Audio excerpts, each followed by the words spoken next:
A, no? Nag-declare tayo ng int A is equals to integer dot parseInt num.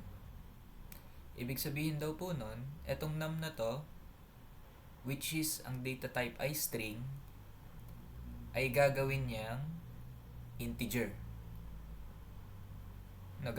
Itong code na to, gagawin niyang integer tong num na to, no?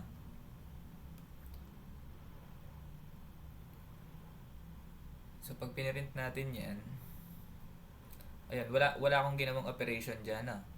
Dito nung pinirint ko siya. Itong A. So, pag nilagyan natin ng plus 5 yan, ang mangyayari ay, ayun, addition siya, di ba? Unlike this one. Dito, naging concatenation. And dito, addition.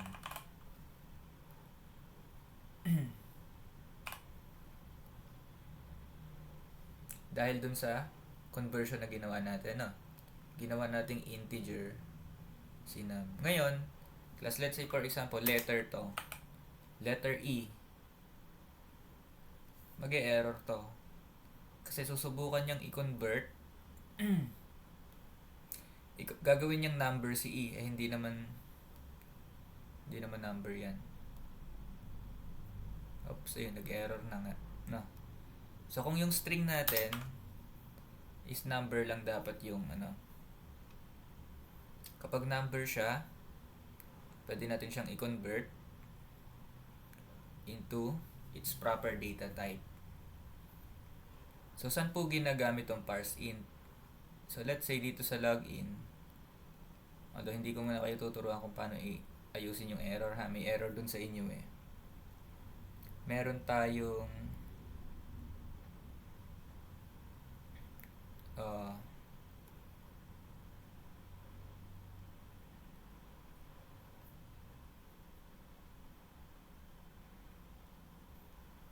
ayan, di ba?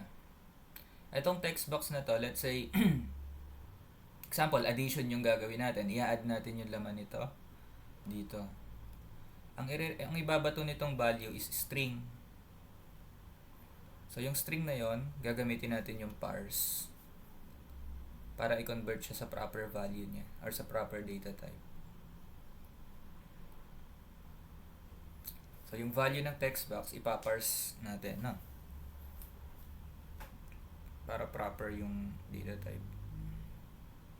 So, basta yon, in summary, ang function nitong parseInt is to convert string na number yung laman into integer or into double, no? Kung gusto natin gawing double, parse double. Gusto natin gawing integer, parseInt. Class, malinaw po ba yung function ng parse?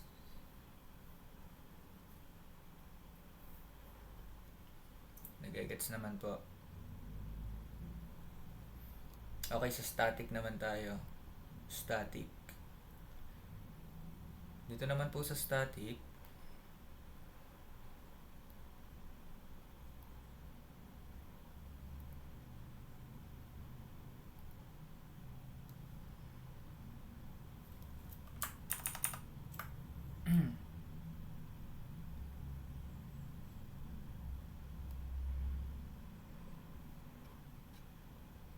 diba last time, nung nagklase tayo, pag meron tayong class na person, gagawa tayo ng object niyan. Person P1 is equals to new person. Tapos, si P1, yung object na P1, siya yung gagamitin natin to access the members of this class. Diba? So, halimbawa, gusto kong i-access tong run. Gagamitin ko is p1.run. So, nag-create muna ako ng object, which is p1. And yung object na yun yung ginamit ko to access the members of the class, no? Dito hindi ko na nilagyan ng setter at getter. Example lang naman kasi to. Ngayon, meron tayong tinatawag na static members na gumagamit ng static keyword. So, halimbawa, meron tayong speaker class. Ayan, meron tayong speaker. Si speaker, meron siyang member na static, no? Static member. Or static method. Yan. Public static void beep. So, anong ginagawa niya? Nagpiprint lang siya ng beep. Ngayon, paano ko ma-access yun dito? Ito lang. Tatype ko yung class name, which is speaker, tapos dot beep, yung method name. Static kasi siya. Hindi na ako nag-create ng ganito, ng speaker s is equals to new speaker. Hindi na. Para i-access ko pa yung beep na ganon. Hindi na kailangan. Pwede na siyang diretso, no? Class name dot beep. Hindi na to kailangan. Kasi sa person, tinama sa person, hindi tayo pwedeng mag-person dot run. Dahil si run po ay hindi siya static o public void run. Wala akong sinabing public static void run. Pero dito, public static void beep. So, hindi ko na kailangang maggawa ng object ng class na to para ma-access siya. Class name dot beep.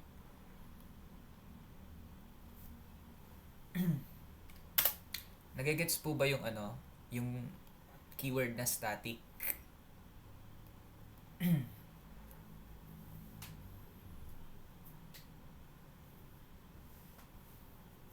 Static keyword.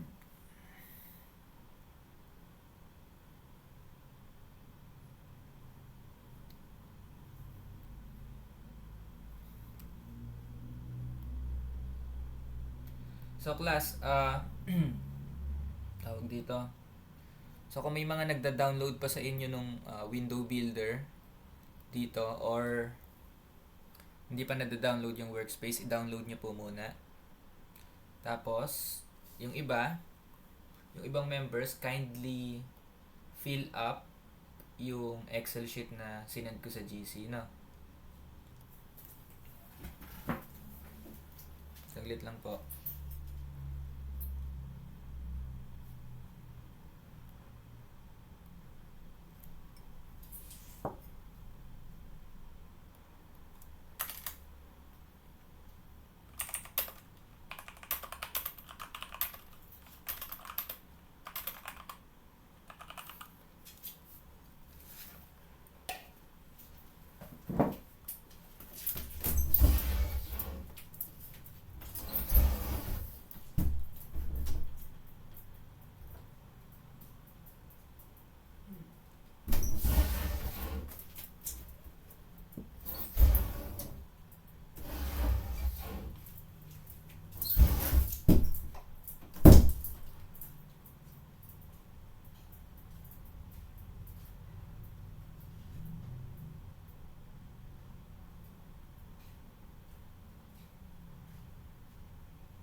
Okay, class.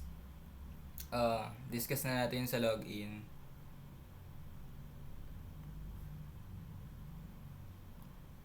So, yung sa error doon, ikaw correct na natin. So, pag dinownload nyo po yung workspace, may X po na error doon sa login na folder, no? So, ang issue po kasi doon is yun doon sa reference library ng MySQL.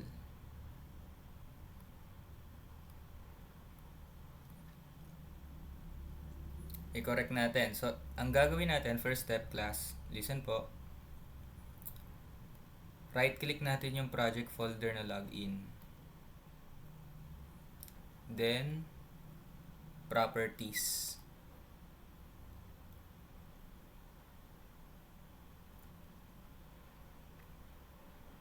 So, ulit. Right-click yung login, properties. Then, pag lumabas po itong panel na to, Java build path.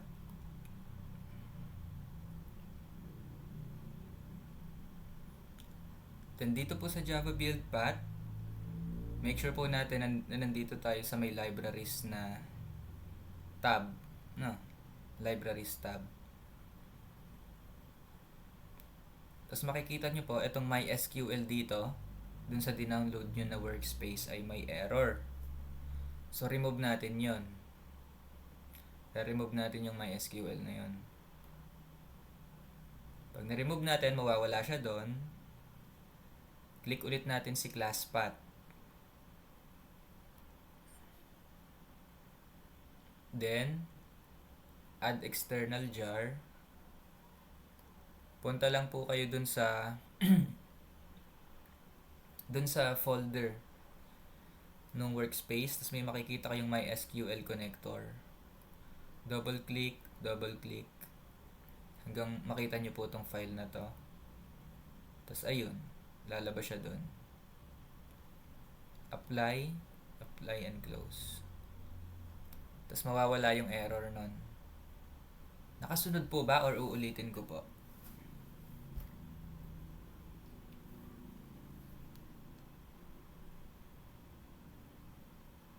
Ulit. O sige. So para mawala yung error dito sa login, right click natin siya, properties, sa pinakababa. So pag lumabas tong panel na to, Java build path, then dito sa tab na to, after nating maklik si Java build path, make sure na yung tab na i-click natin is yung libraries. Nasa gitna. Ngayon, under libraries, yung MySQL connector doon is merong error yon kasi sa path lang yung error niya. So, i-delete natin yon. Remove. Then, click ulit natin si class path. Add external jar dito sa gilid, sa may right side. Then, dun sa dinownload natin na workspace, merong file sa loob nun na MySQL connector J.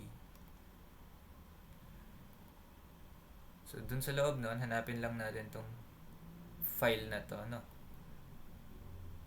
Apply and close.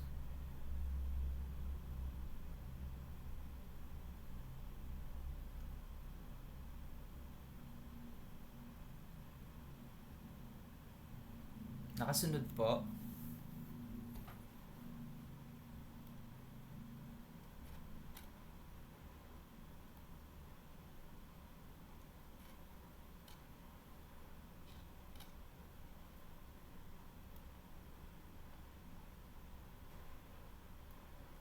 Or ulit.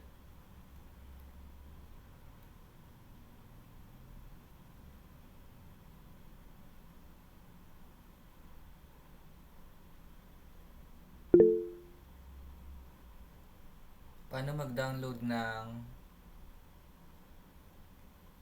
window builder? Or ng ano?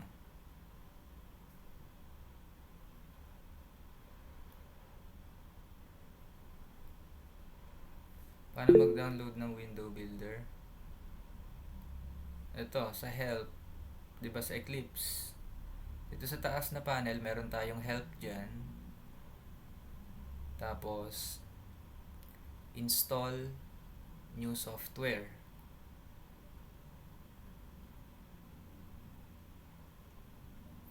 Then dito, work with all available sites. Tapos, dito sa type filter text, type natin window builder. Medyo maglalag ng konti yan. Hintayin lang natin.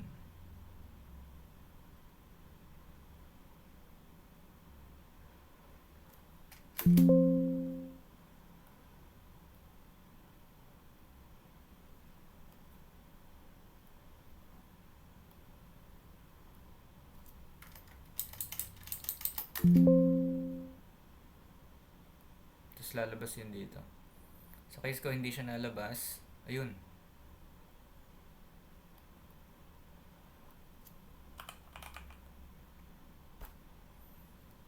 Oops.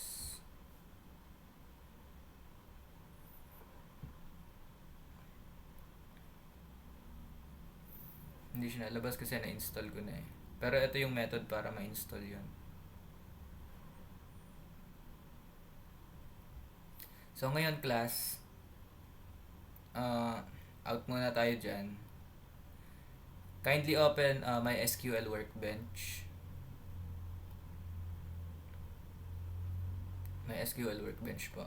No, so dito tayo sa my SQL workbench.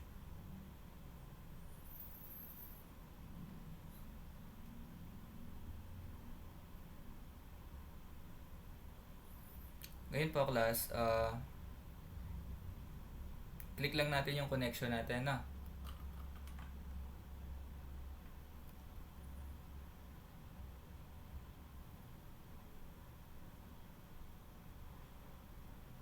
Ayaw mag-open ng workbench.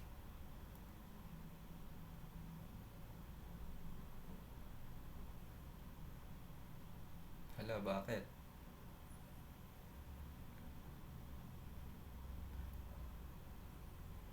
May SQL community to.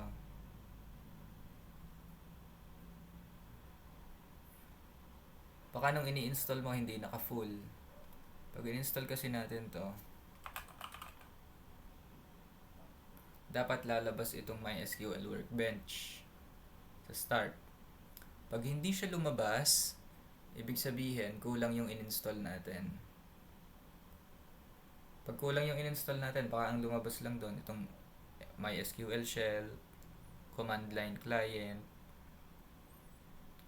So kapag full yung pinili natin, lalabas dapat yung workbench.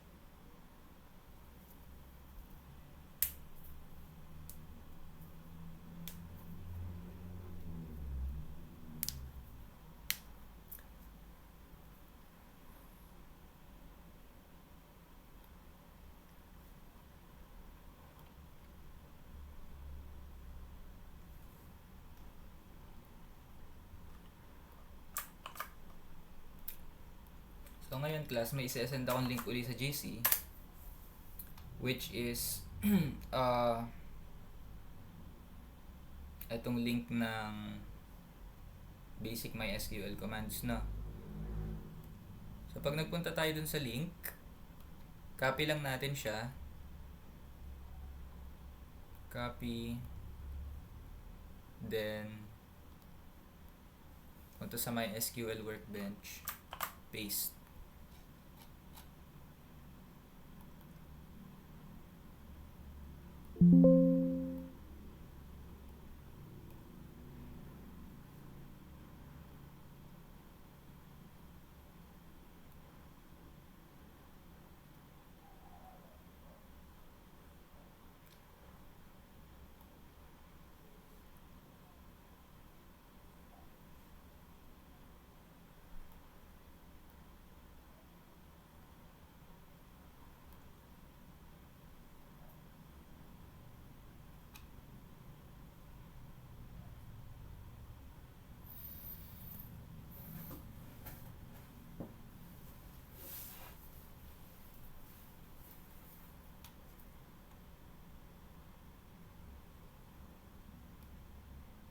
So ulit, pag inopen nyo yung MySQL Workbench, probably nandito kayo sa ganitong panel, click nyo lang po yung root na connection, no? Or kung walang connection, pwede kayo mag-add, type nyo lang yung connection name. May lalabas na bagong connection. Ngayon, yung connection po natin, i-click natin. Manghihingi yan ng password. Then okay.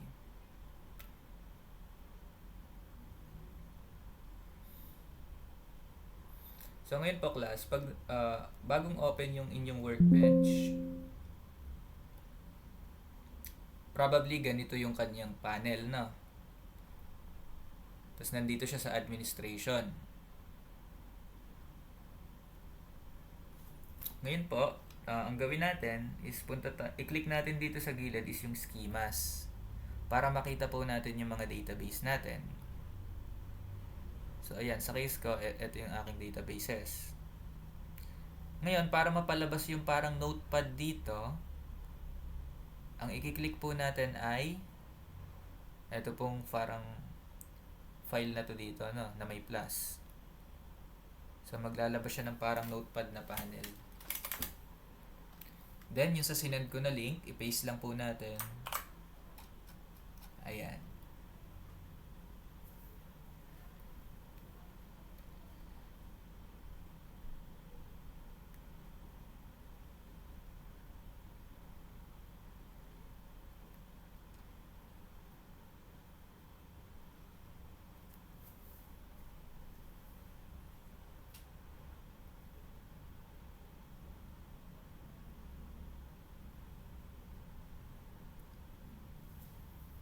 Class, nakakasunod po ba? Sino po yung nagkaroon ng problem or difficulties?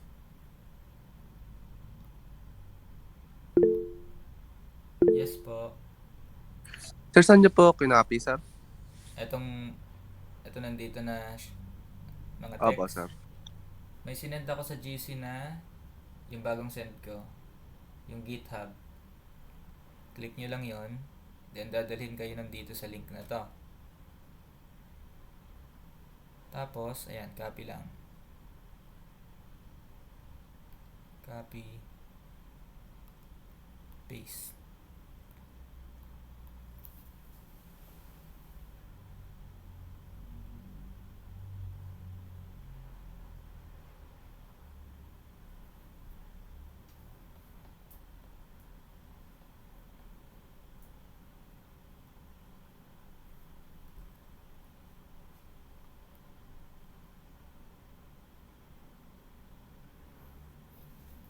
Yung hindi makapag-open ng MySQL community na open na or hindi pa rin. Pag hindi nyo ma-open, try nyong hanapin yung installer. Saan yung installer nun?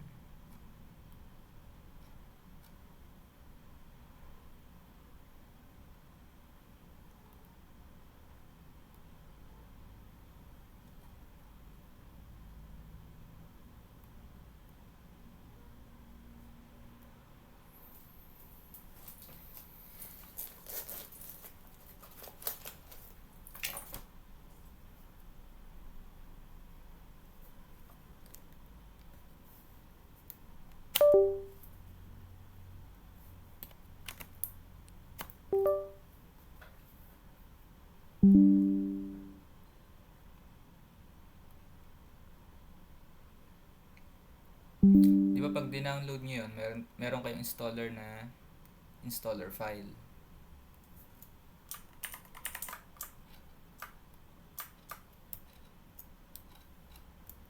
Click nyo yung installer file.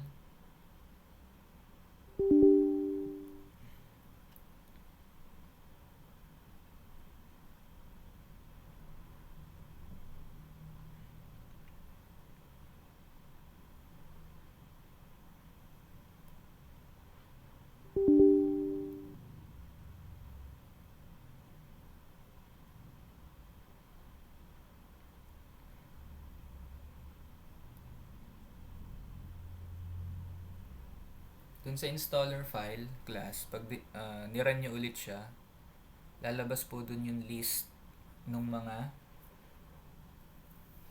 pwede mong i-install. So sa case ko, since lahat siya na-install ko, or nandito na sa aking computer, may check siya lahat. So sa inyo po, if hindi nyo pa siya na-install, baka yes po. Sir, may chat po si Pyra sa GC. Ay.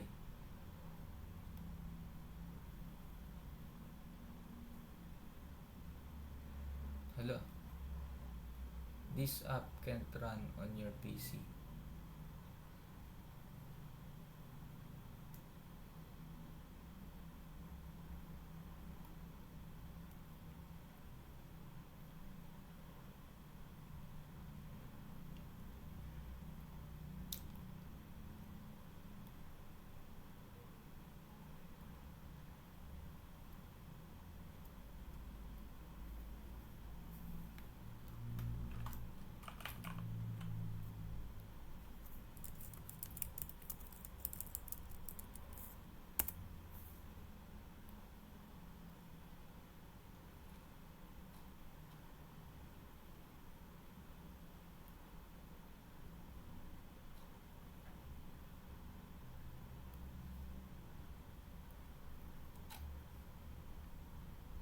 Doon pa sa doon sa mga hindi makapag-run ng Eclipse, try nyo pong i-download dun sa standalone installer, no?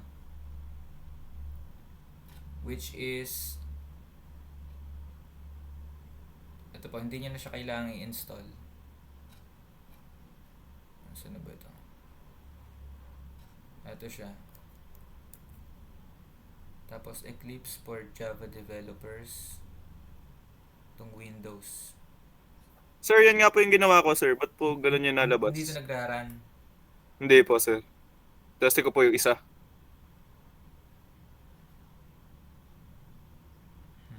Hindi ko pa siya na-encounter yung error na ganun eh. Hindi kaya, Kasi po, sir, yung sa JDK po kaya, sir, 2025 po kasi na eh. Hindi naman po siguro, sir. hindi baka sa yan, hindi kaya sa firewall ganun.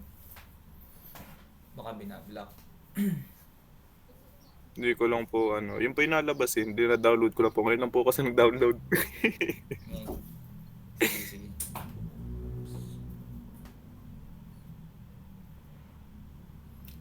So pag pagka nag-e-error pag dito sa standalone, i-try mo yung sa isa, yung sa mano-manong install.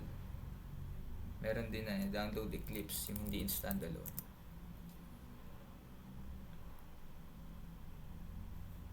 Although medyo matagal to, no? Medyo matagal siyang i-download yung hindi standalone.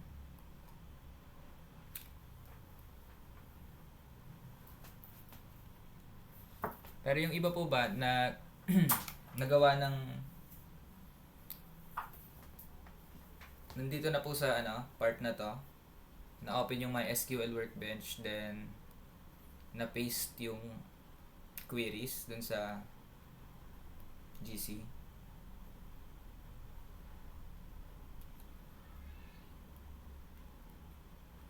C#. Pwede naman. Sige, discuss din natin yung C# later. Kung paano yon. So dito class, paspasan lang natin ang discuss ha. Recorded naman tong ating class. So pwede nyo balikan. So dito, yung create database, hindi ko alam kung naturo ko na sa inyo to, pero i-discuss ulit natin. Is yung query para makapag-run tayo or makapag-create tayo ng database. Ang isang query po or ang isang SQL command, nag-e-end po siya sa semicolon. So considered siya as isang query, no? This is one query. And para ma-execute ko to, itatapat ko lang po yung cursor doon sa query, then i-click ko tong lightning na may cursor. Pagka-click ko niyan, ayun, nag-create siya ng database, no? Merong green na check. Then yung database na yan, yung inventory system, lalabas po yan dito sa gilid. Pag kinlik ko tong refresh. Click natin tong refresh. Ayun, lumabas si inventory system. Ngayon po, yung database natin, wala siyang laman na tables, no? So, yung create table command, itong create table users, create table products, siya yung ating SQL query to create a table. So, after creating a database, kailangan natin gamitin yung use. Pag nira natin tong query na to, tapat lang yung cursor, then run, maha-highlight dito sa gilid yung ating database. So, kailangan po itong command na to kasi if, halimbawa, ibang database yung pinili natin,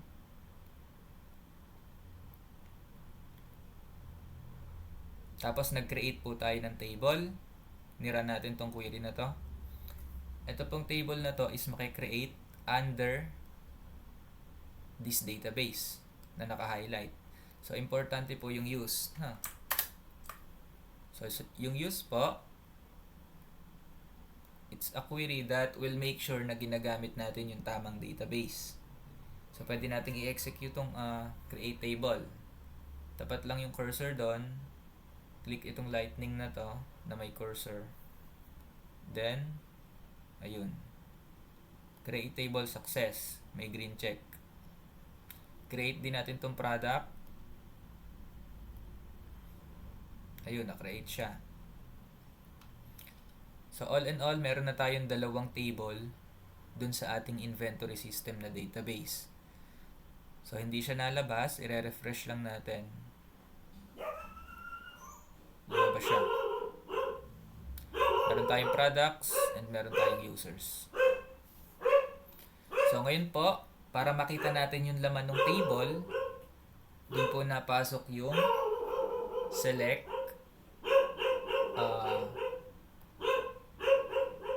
select na query.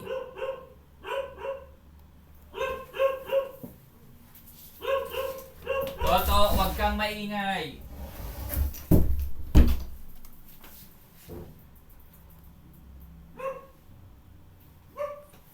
Dun po napasok yung select na query.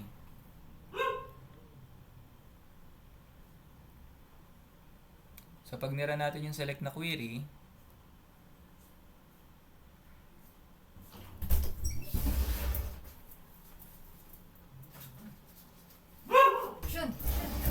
nakikita natin yung results. Wala siyang laman, no? Kasi bagong create lang yung ating table. Select natin yung users. Tingnan natin yung laman ng users na table. Wala din po siyang laman dahil bagong create lang yung table. So, yun po yung ginagawa ni select, no? Ang nire-return niya is yung laman ng ating table. Walang laman dahil bagong create. Wala din siyang laman.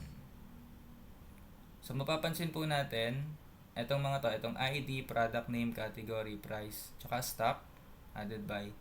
Siya po yung columns ng ating table.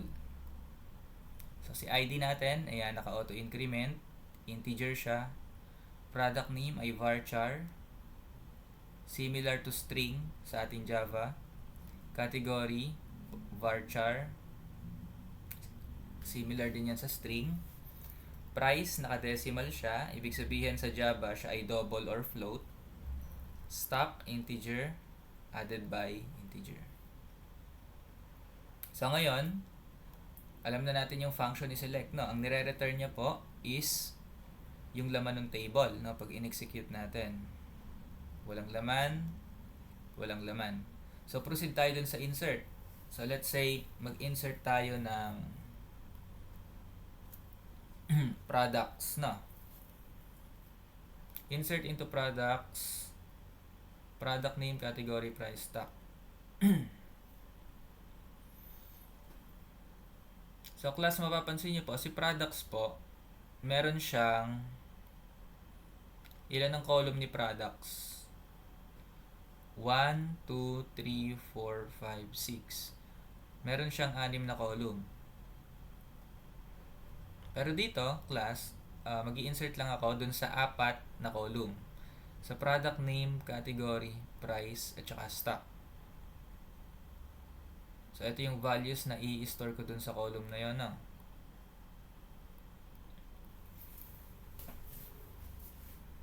Apat lang. Sa product name, category, price, tsaka stock. So, pag niran ko tong query na to, ayun, success siya, nag-insert. Select ulit natin yung laman ni products. Ayun, number 1. Fita. So, nagkaroon na ng laman yung ating products table. So, ngayon po, hindi ko nilagyan ng, dito sa ating insert, hindi ko in-specify yung added by.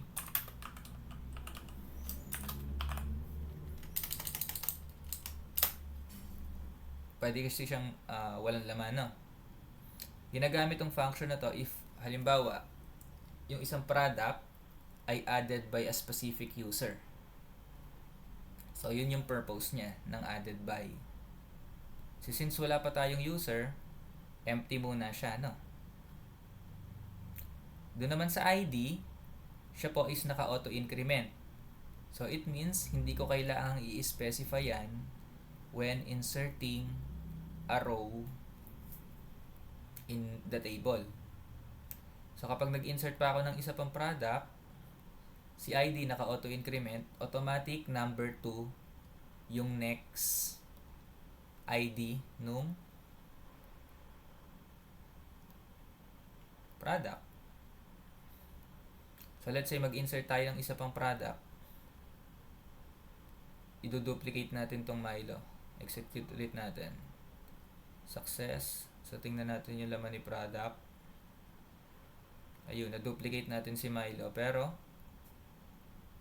yung kanyang ID, ayun, number 3. Nag-auto-increment. So, ngayon po, update. Ang ginagawa naman po ni update is iniiba niya or pwede niyang i-edit yung value ng specific column sa table. So, halimbawa, etong Milo na to, which is ID number 3. Gusto ko siyang gawing all caps. So, ang command lang po doon is update products, set product name is equals to Milo, naka all caps. Where ID is equals to, dito nakalagay 7, pero ang ID niya is number 3. So, papalitan ko yan ng number 3. Pag niran ko tong query na to, select ulit natin dun sa products. Naging all caps na yung Milo natin. So, yun po yung ginagawa ni update, no? Lagi siyang may kapartner na where. Hindi pwedeng mawala si where doon sa update. So, next query is the delete query. So, ang ginagawa ni delete, nagdi-delete siya ng row. So, let's say gusto kong i-delete itong duplicate ni Milo, which is number 2. Gusto ko siyang i-delete. So, delete from products where ID is number 2. Execute ko yung query na yan. Tingnan ulit natin si product. So, ayun. Na-delete si number 2. Yung duplicate. So, yun po yung 4 basic SQL queries, no? Select, insert, update, delete. Nakakasunod po ba? Malinaw po yung function ng 4 na queries natin.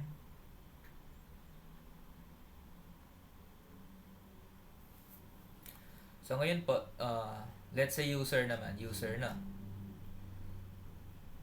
Maglagay tayo ng example user. So let's say insert into users values username password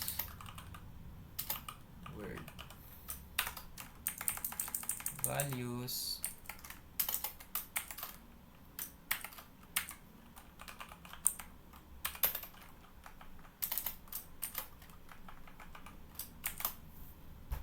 So, kapag varchar po yung tinatanggap niyang data type, dito po sa create table natin, di ba? Itong ating username varchar, password, variable character din. So, dapat meron siyang, hindi pala double, single quote lang. Kapag sa SQL. Single quote. Yan. So, may single quote siya kapag varchar. Kapag values, hindi kailangan ng single quote, no? Diretsong number. So, ayan. Proceed tayo dito sa insert into users. Pag niran ko tong command na to, ayun, successful. Nakapag-add tayo ng user. Tingnan natin yung table na user. Kung nandun yan. So, ayun. Lumabas siya, ID number 1. I-run ko ulit to. Tignan natin kung pwede nating i-duplicate si user. I-run ulit natin yung query. Duplicate entry. So, hindi tayo pwedeng magkaroon ng duplicate kay username.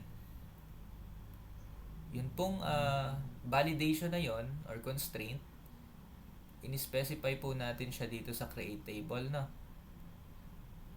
Dito po sa create table natin, mapapansin natin si username, varchar yung data type, then unique. Pag sinabi nating unique yung isang column, bawal po ang duplicate. Yan po yung characteristic ng unique na keyword sa database. So ayun, hindi ko pwedeng paulit-uliting i-execute tong insert into users column, no, nag-e-error siya. Bawal, hindi natanggap ng duplicate. So pag iniba ko naman yan, let's say gawin natin yan. Iba na. Ayun, tinanggap niya. So may dalawa na tayong users. Caleb tsaka Sam. Ngayon po, balik tayo dun sa products table.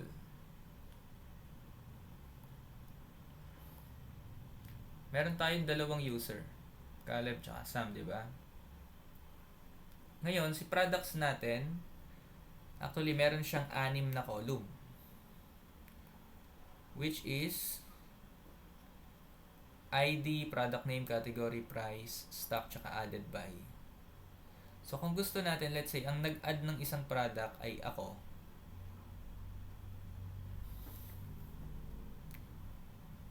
Ako yung nag-add. Ano bang ID number natin? Ang ID number natin is ayun, number 1. So, pwede kong ilagay dyan. Copy na lang natin. Paste, then added by, tapos specify natin yung ating ID which is 1. Si ID number 1, ako daw po yung mag-a-add ng product na, let's say Hibisco. Pag sinali ko yan, success. Tingnan natin sa products. Ayun, meron siyang ID number dun sa added by. Ibig sabihin, ang ID number daw po, nung nag-add, nung product na yon is number 1. So, sino si number 1? Si number 1 ay si Caleb. Si number 1. Magtataka kayo bakit naging number 9 to? Kasi po, nag-i-insert ako kanina ng paulit-ulit, di ba? Kinli ko ng paulit-ulit tong insert into users.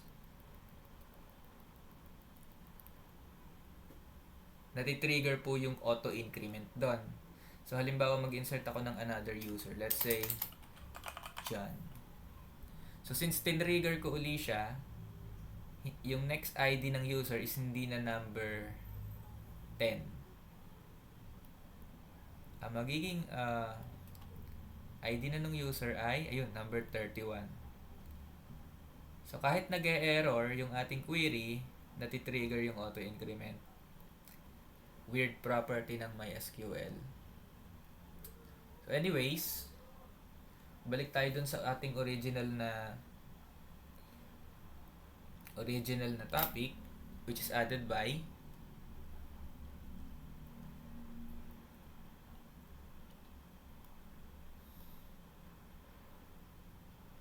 Si added by, palatandaan po siya na yung isang product is added by a specific user. No. Added by, tas ito is yung ID nung users. Nakakasunod po ba? Or medyo naiintindihan nyo yung idea nung added by? Naiintindihan po yung idea? Actually, pwede naman tong added by tapos Caleb na lang yung nakalagay dyan. Pero, best practice po sa MySQL is yung ID nung user na yon, yung ilalagay natin. Nagigets po yung concept ng added by. So, para medyo maintindihan natin yung purpose ng added by, let's say, meron tayong dito muna. Skip muna natin login na to, no?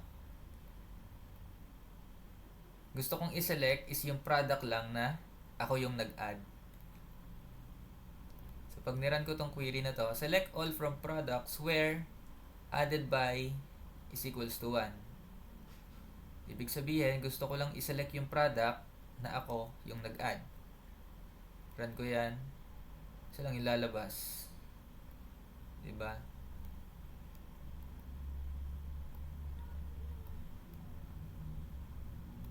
Yun po yung purpose ni added by. So, parang sa mga Shopee lang yan, di ba? Halimbawa, meron kang Shopee store. Nag-add ka ng product. So, yung mga product mo is added by you. So, dapat, pag binuksan mo yung account mo sa Shopee, ang makikita mo lang doon is yung mga product na in-add mo. Yun ang purpose ni added by. Tapos, user number yung instead na username, user ID. So, nagigets po yung concept ni added by. Pinaka-function niya.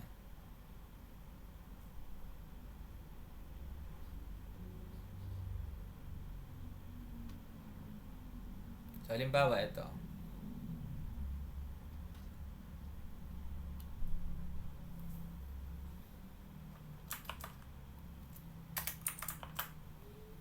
Added by, let's say, number 9.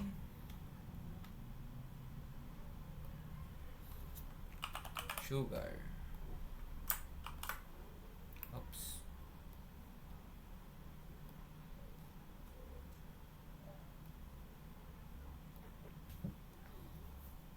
Ito yung product na ako yung nag-add. Tapos, ito yung isang product na hindi naman ako yung nag-add. Si user number 9 naman yung nag-add nito. Yun, ang in-add ni user number 9, sugar. Added by number 9. Itong product na to, release ko, ako naman yung nag-add. Added by number 1. So ngayon, sa login naman, maiba tayo. Sa login po. Ito po yung simple login command. Select all from users where username is equals to ayan, and password is equals to 1234. So pag niran ko tong query na to, ayun, meron siyang na-select. Username tsaka password equal. Gumamit tayo ng end. Sa Java, di ba, ang end na yan is yung ganito. Sa SQL po, ang equivalent ni end ay yung mismo end na keyword. So, dapat yan, itong condition na to, isang condition to, dapat yan, mamimit pareho, di ba? Dapat ito ay true, dapat ito ay true din, para mag-return siya ng true. So, ganun yung logic dito. So, halimbawa, maliin ko tong username. Gawin kong, yan, double B. I-run ko tong query na to. Wala siyang ni-return. Kasi, nag-false na siya dito sa isang condition. No.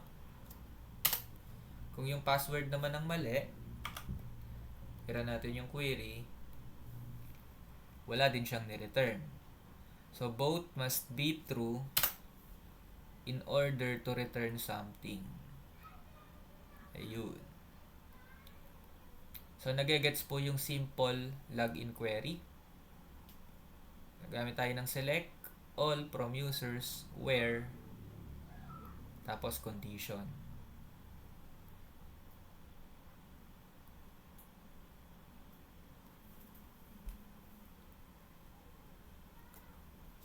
Yung end, di ba ang nire-require niya, both condition must be true. Isa lang yung magmali, wala siyang i-return. So, Sir, as lang po, saan niyo po kinuha yung username na Kalib? ano yan, di ba? Nag-insert Dun tayo sa- sa users. Okay po, sir.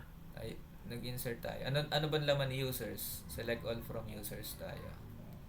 Ayun. Doon po siya nag-base. Okay po, sir. Meron tayong Thank you Caleb, po. Sam, tsaka Jan. Pwede nating ibahin. Si Sam, user din. So, pag sinelect natin yan, ayun, eto naman yung na-return niya.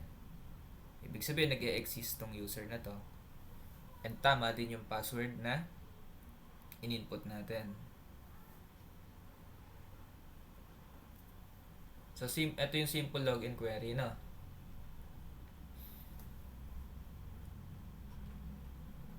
Anyways, tingnan naman natin kung paano yan ina-apply sa Eclipse. Dito na tayo sa login. Kung may difficulties kayo dito, balikan nyo na lang. Recorded naman itong ating meeting, no? So, ayan. Pag niran ko itong login na to, exit muna natin itong mga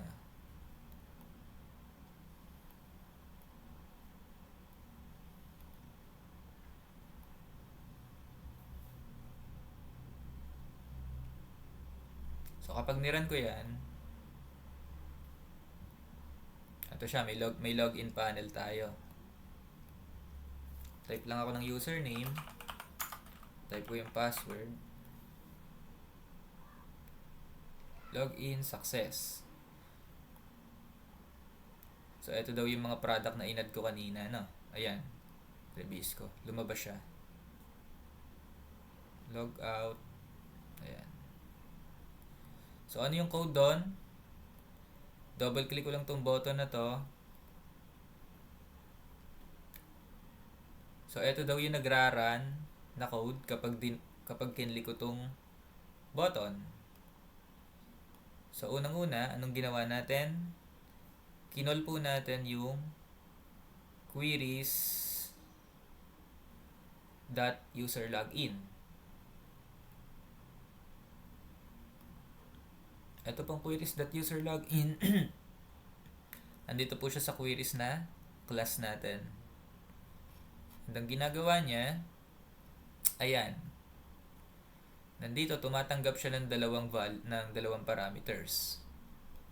Username tsaka password. Ngayon po, yung username at password na yan, isasalpak niya yan dito sa query. Select all from users where username is equals to, ayan, question mark, and password is equals to question mark.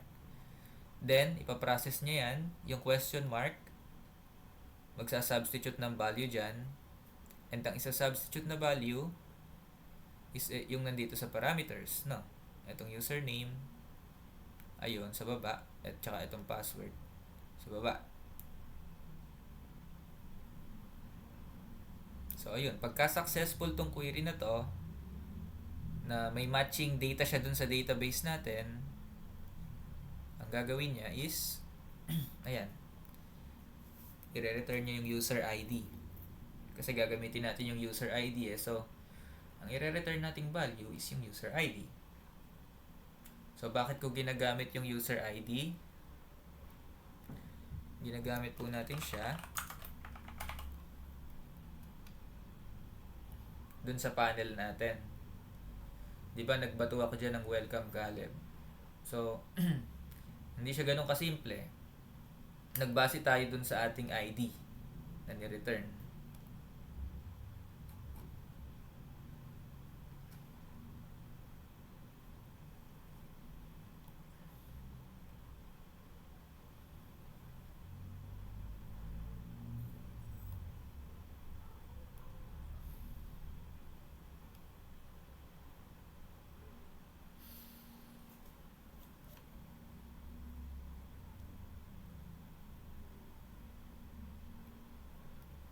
So, kinuha ko yung username, nag-run ako ng query, get username.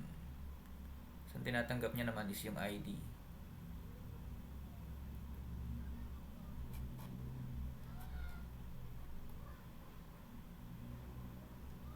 So, medyo komplikado to, class. Mahirap siya maintindihan.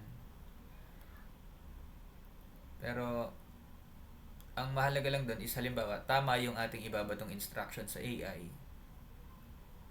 So, let's say, mag-i-start ako from scratch. Okay ha, mag-i-start ako from scratch. Gagamitin ko C#. Gamit tayo ng C#. Start from scratch.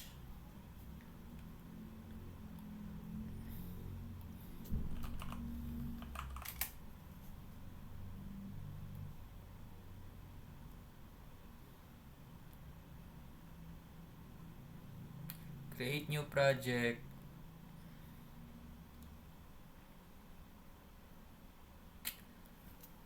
Windows form.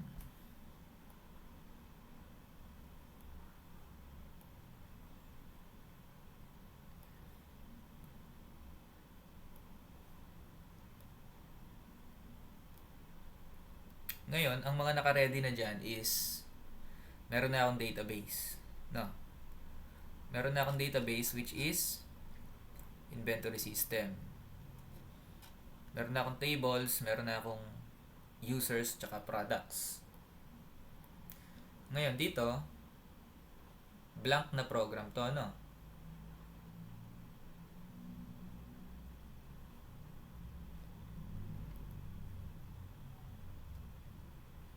Makikita natin ganyan. Wala siyang laman. So, pag niran ko yan,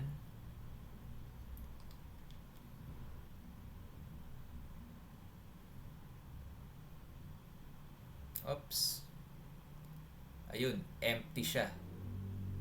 So, anong una kong gagawin? Una natin gagawin is to connect C# to MySQL.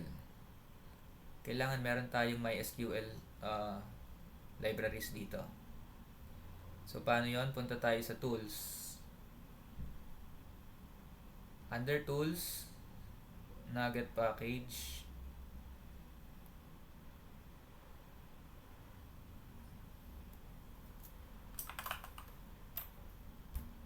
MySQL. Browse.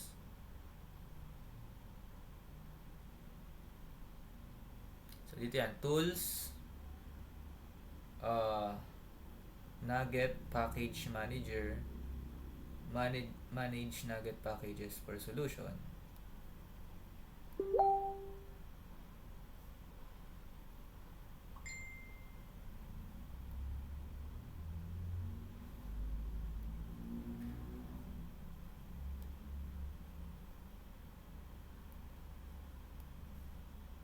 So ngayon class, pagka ganyan, click ko lang kung saan ko siya ilalagay na project, dito sa gilid.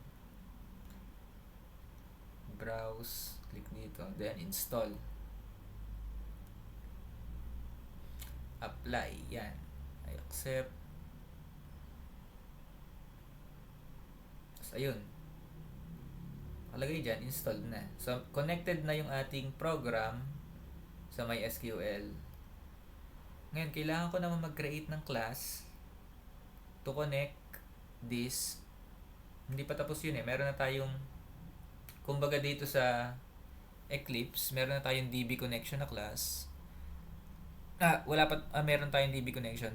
Dito, kailangan din natin ng DB connection na class. So, paano yun? Add class.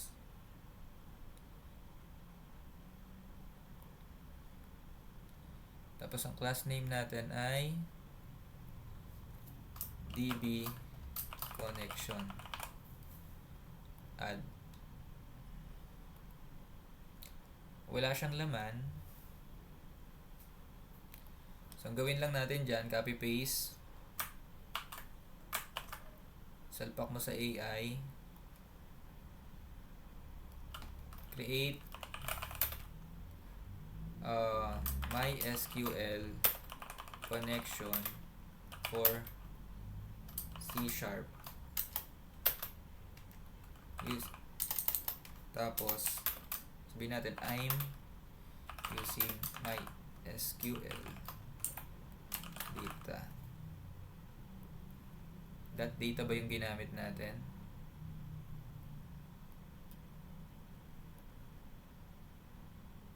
Tama, MySQL.data.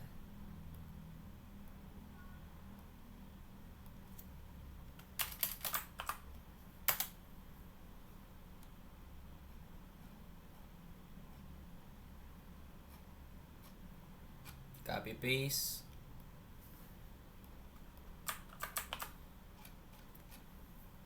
Gagana na ba to? Hindi pa.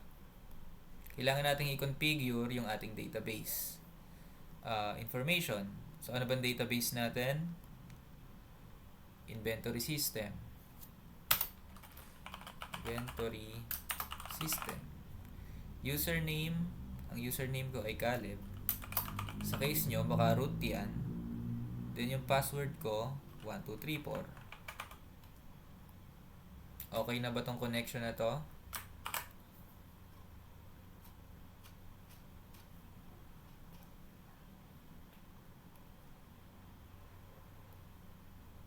So, paano natin masasabi kung okay na tong connection na to? Let's say dito sa form, lagay tayo ng button dyan.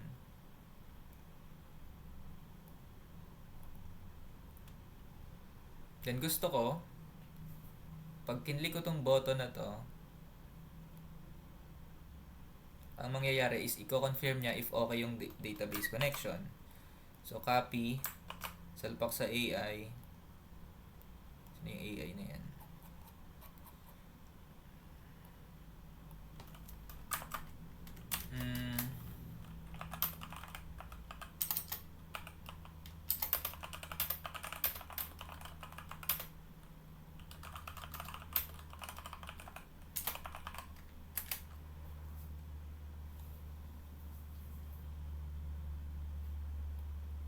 Copy ko tong if else na to, paste ko yan dyan, Control S. So run ko si app.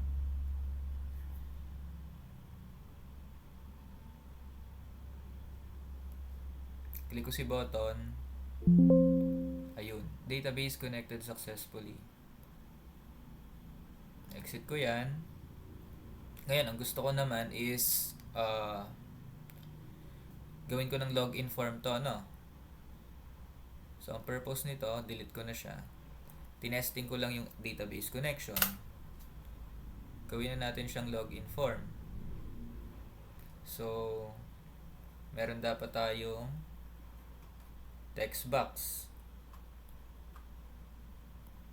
Text box.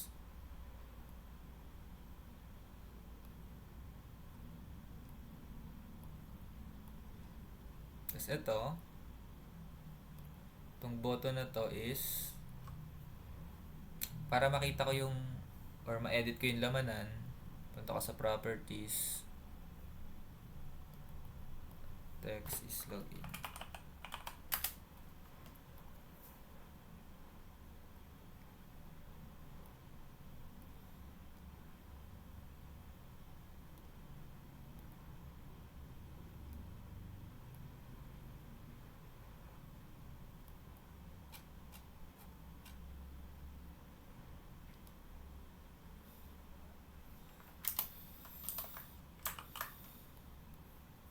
Oops.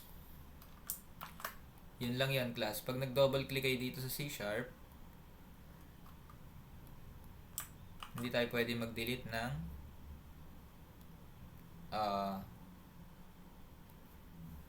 code.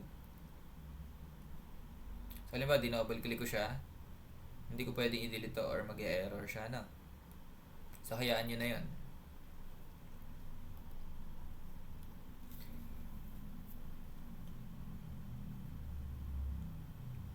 Sa ganito, gusto ko ang laman ng button is ma-confirm if successful yung login or hindi. So, ang gagawin natin doon,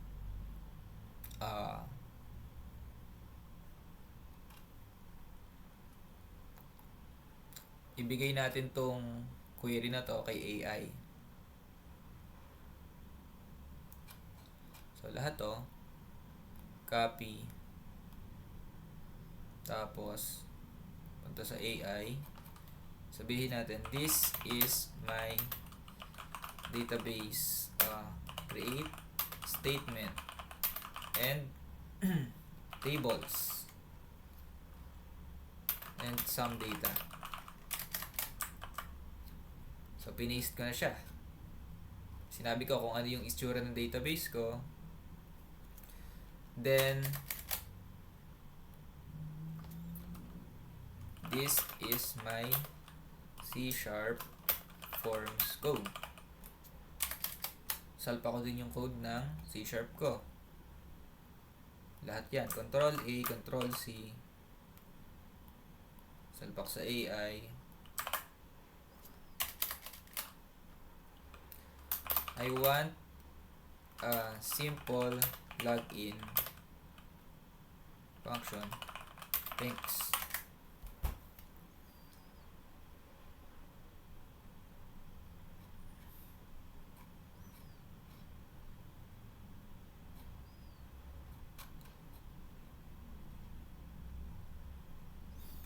So, nagbigay din siya ng database connection natin, which is hiningi na natin kanina. So, ang kukunin na lang natin dyan is ito. Itong code sa form. Copy. Control A, Control B. Pero natin yan. Tingnan natin if makakapag-login tayo. Login successful. So, ngayon, gusto ko kapag login successful is mag-open siya ng panibagong form. So, ang gagawin ko, mag-create ako ng panibagong form dito sa gilid. So, right-click,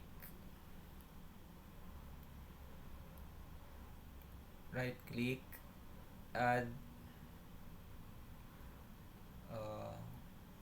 Windows form. Ayun.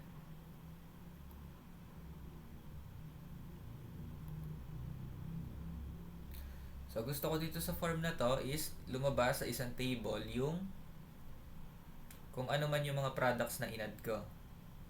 So, asan yung table dito? Ang table dyan is a data grid view. Gusto ko lumabas lang dito yung aking products. So, ang gagawin ko, siya si form 2. Kailangan ko lang makita yung code niya. Double click. Control A. Control C.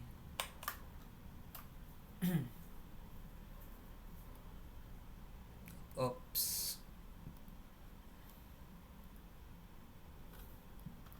Control A, Control C. Salpak sa AI.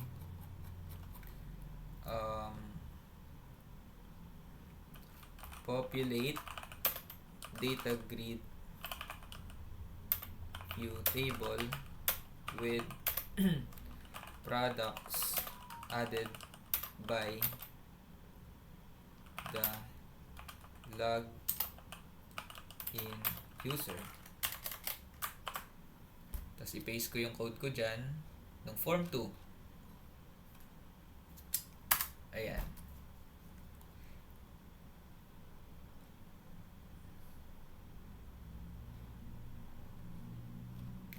So, pinapabago niya yung form 1 natin. Babaguhin natin yan. Then, ito daw yung code ni form 2. So, simpleng copy-paste lang to.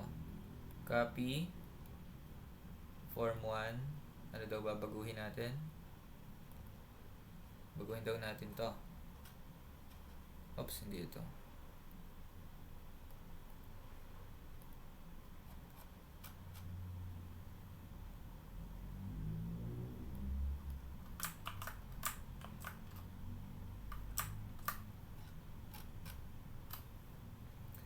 Ayun na, nag-error na. So, yun yung danger ng copy-paste ng copy-paste. Dapat alam natin yung ginagawa natin step by step. Pag nirarush natin na ganito, gusto nating mapa-function siya kaagad. Ito yung problem na na-encounter ng vibe coding.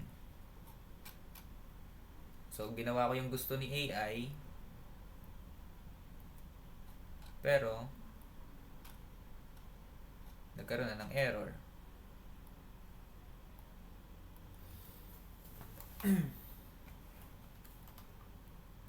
So, mas maganda talaga if iisa-isahin natin, no? Hindi yung ang isang buong code i-AI natin, magkakaroon talaga ng errors. Pero tingnan natin, sundin natin lahat ng process niya. Nagka-error lang ngayon kasi step 1 lang yan eh. Let's say, let's follow up with step 2. Copy.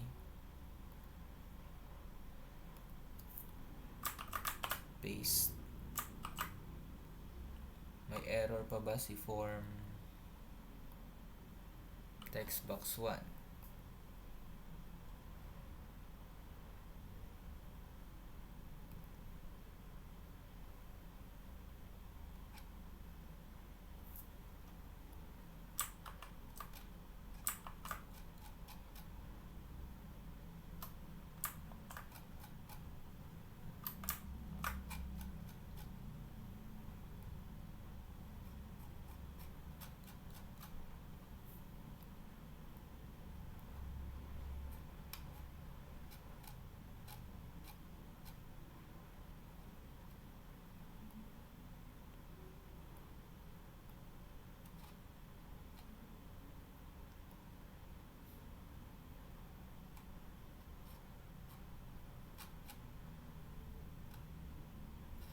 Okay, hindi ko na binasa yung instruction. Ang pinapabago lang pala sa akin is yung button click. So, itong button click na to, babaguhin ko lang is ito button click pala. Hindi isang buong class.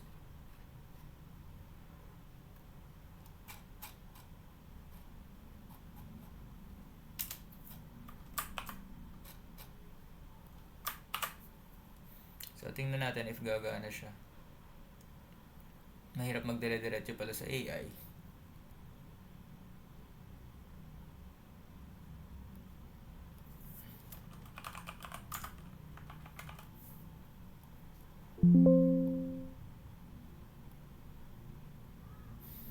So, ayun. Tama nga. So kapag nag-AI, mahalaga na babasahin natin yung kanyang instruction. So dito akala ko buong file yung pinalitan niya. Ang sabi lang pala niya sa akin is modify form 1. So yung button click lang pala yung aking i-modify. So class, bali ganun ang technique pag mag-AI tayo, no? Dapat complete yung information na sasabihin natin dun sa AI para may idea yung AI. Then, pagdating sa database connection, tayo kasi yung nakakaalam nito no? Yung database name, user, tsaka password. So, i-modify natin yon pag nagbato si AI sa atin. So, ganun lang.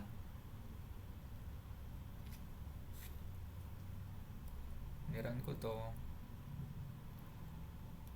Form 1.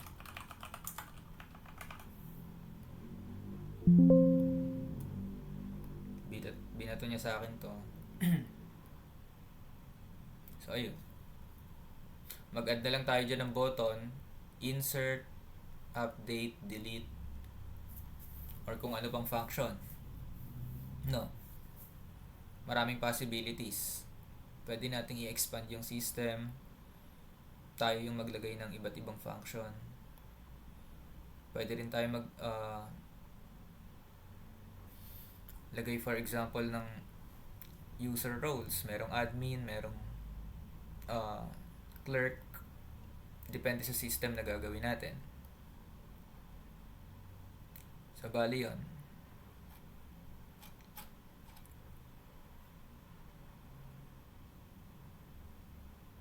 So, ganun gamitin tong C# class.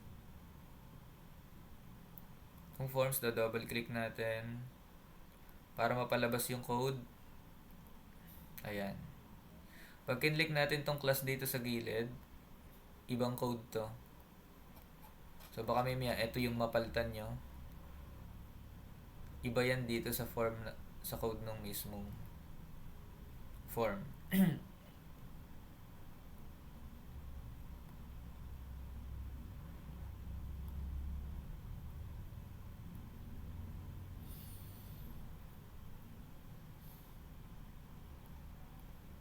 Para mas malinaw, pwede kayong manood ng ibang YouTube tutorial. Pero mas maganda pa rin talaga if i-AI na lang kasi mabilis. Tapos straight to the point siya. Kailangan lang babasahin nating maigi yung instruction ng AI para hindi tayo magkaroon ng errors.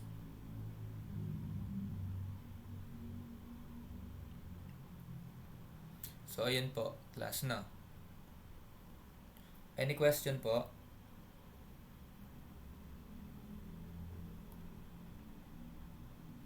Or may gusto kayong matapik ulit natin na medyo malabo?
Okay class, pagdating po dito sa workbench, kasi dito talaga sa SQL iikot yung program natin, ano?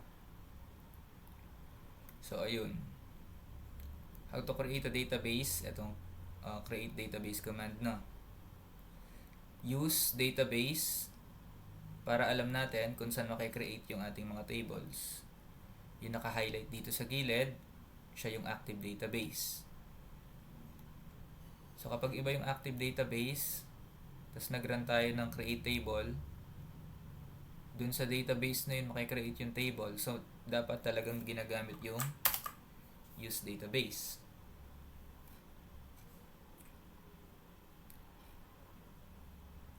Selecting data from table. So, select command. Select all from products. So, pag niran ko yan, select niya lahat dun sa products. Select all from users. Select lahat ng users. So, dun pala sa class, dun sa Eclipse, di ba may sinend akong workspace? Actually, working yung system nun eh. So, halimbawa, merong tapos nag-login tayo. So, ang nakikita ko lang product is yung product na inad ko. So, log out. Halimbawa, let's say, ang user ay Sam. Ang nakikita niya lang product is yung product na siya ang nag-add.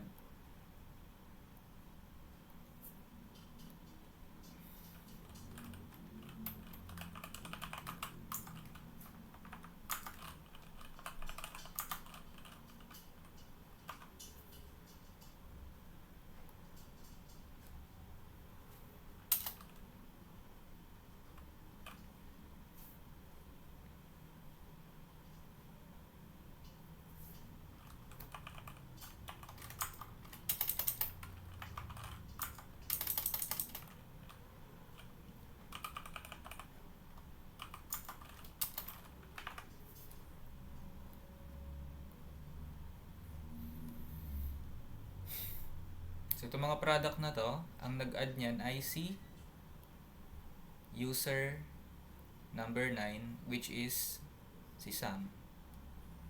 Hindi ko yan makikita kapag account ko yung kinreate ko, no? Ngayon, paano ulit paganahin yung error nito? Dito lang po yun sa sa reference libraries ng MySQL. Right click, properties, Java build path, itong class path dito. Tanggalin natin to, remove, add external jar. Tapos hanapin nyo lang dun sa loob ng workspace yung MySQL connector. Apply and close. Mawawala yung error nun. Tapos i-configure natin yung DB connection. Ito, mahalaga itong i-configure. Ito yung database name na kinreate natin sa database. Ito yan. Ito yan. User, Caleb. Ito yan. Nag-create kasi ako ng user dito. So, sa case nyo, baka yan ay root. Tapos password, yung sinet natin na password which is 1234. Tsaka lang tayo makakapag-run ng query kapag tama itong tatlong to.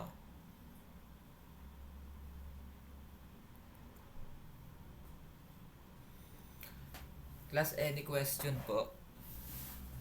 Pasensya na po, baka medyo mabilis ako mag-discuss or nakakalito. Any questions or clarification or anything? Sir, saan nyo po i-post po yung YouTube. Vid- Para YouTube po. Okay po, sir. pagka kasi sa Google Drive, bawas yung quality nun eh.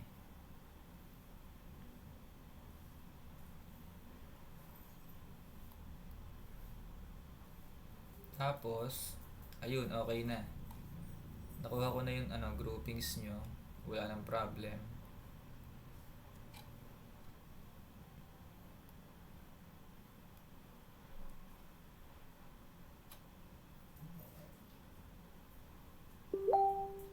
Okay na po itong groupings list nyo, no?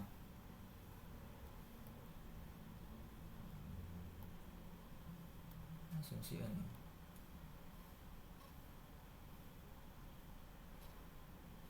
Ginroup nyo ba si Jake?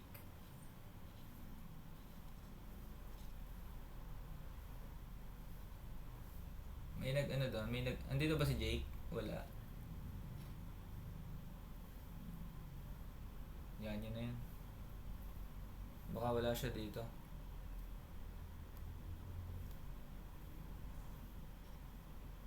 Solo na lang siya pag wala siya.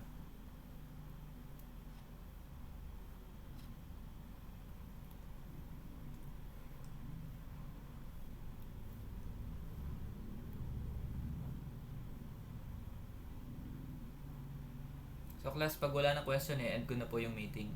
Thank you po. Post ko na. Ay, sige po. Sir, hindi po related dito. Pero yung ano po sa exam, magsasend po ba kayo? Madali lang exam pero eto. Wait lang. Sir, mga tips ba? Tips. Ito yung Or pasend ko ng questionnaire. tapos na exam nyo eh. Hahanapin ko lang ha. Ay, Pero papakita niyo bigay yung mismo. mismo ang Ay, paper. baka baka mapalito ko. Wait lang. Reveal po. Kailangan Pa-reveal ko- po ng question. Konting question. Sir, lang. mismo ang test paper na po. Oh, Sa atin lang, sir. Oh. bawal yun. Sir, advisory naman Advisory naman eh. Hanggang methods lang naman sir. Sir, maawa naman po kayo. Joke lang. I-AI natin. Wait lang ha.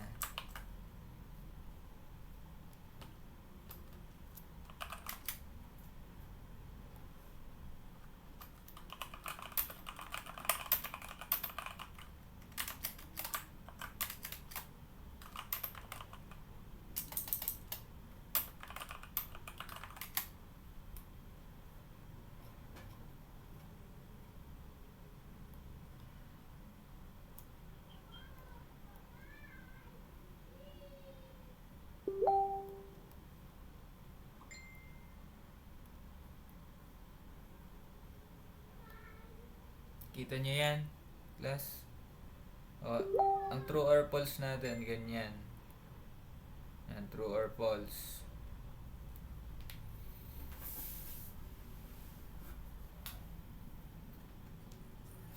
Sir, yan na po yung mismong exam. Hindi, ano lang yan. Part lang yan nung Sabi ko sa ChatGPT, make something similar. Ganun.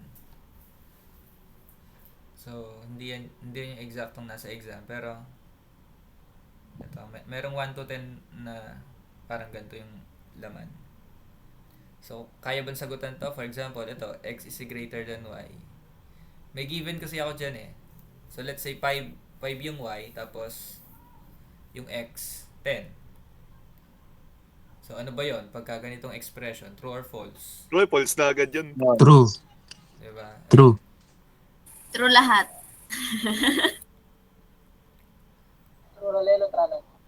So, parang ganyan yung true or false natin. Tapos, ito pa. Meron pang part doon na sa methods. Yan, magkikreate kayo ng methods. Tapos, yung output. Hihingin yung output. Konti lang exam. Tinatamad ako mag-check eh. Mahirap mag-check. Konti lang. So, medyo nakakalito lang. Especially dun sa Sir, yung second part naman po. dun sa identifying the output. Yung code natin, it doesn't make sense. Panglito lang talaga siya para magkamali kayo. Ayun.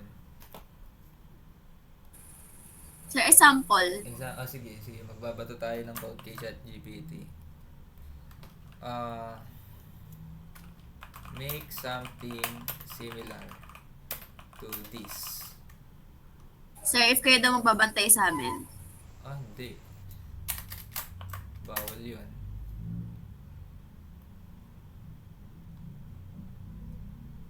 So, ayan. Parang ganyan. Tapos, ano yung magiging output, 'di ba? Ano yung ipiprint?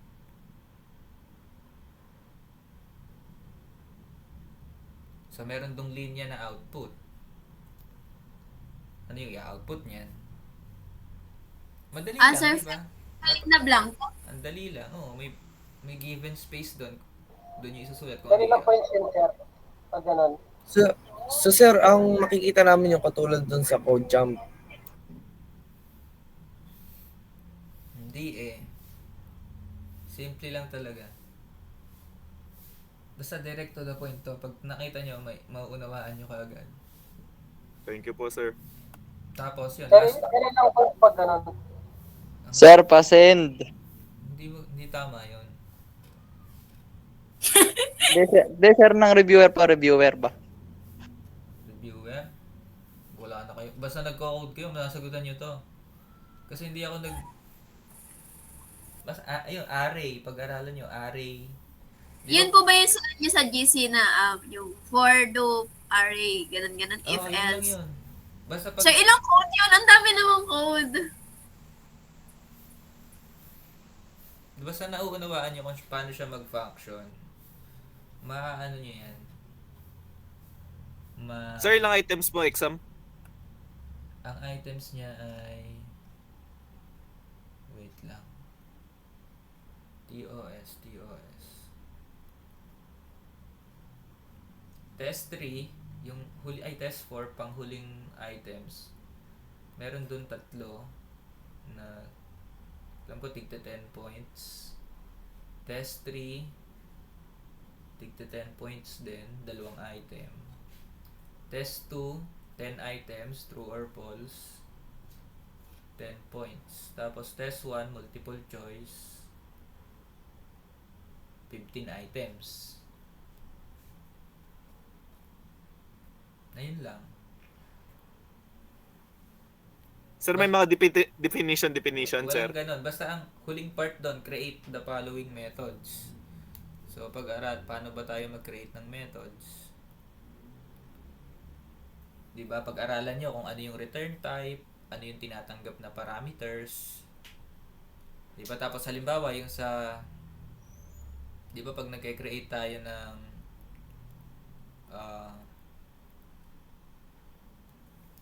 ng array, diba? Pag integer array, di ba dapat may ganyan na syntax?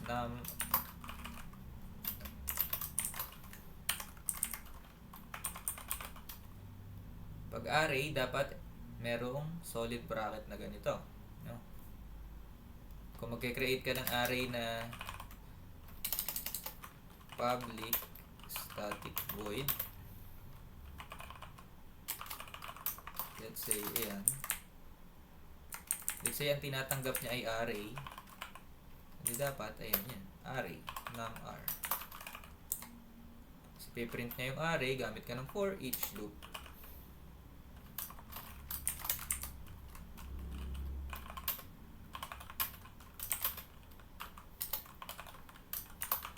Ayan. So, print mo.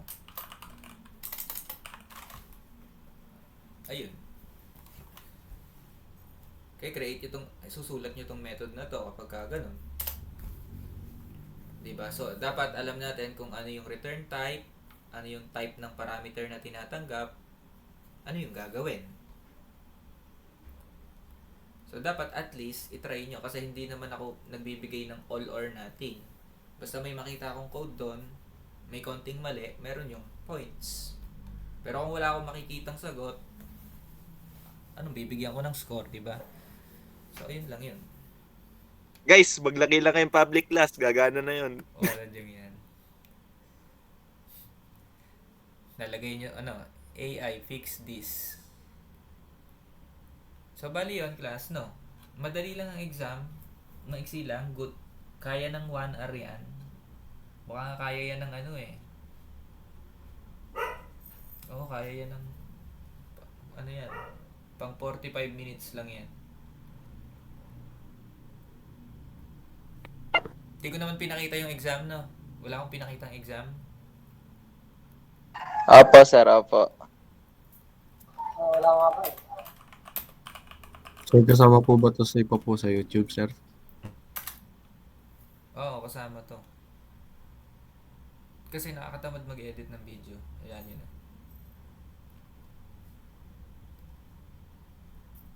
So sige, kung wala ng questions po, i-end ko na yung meeting.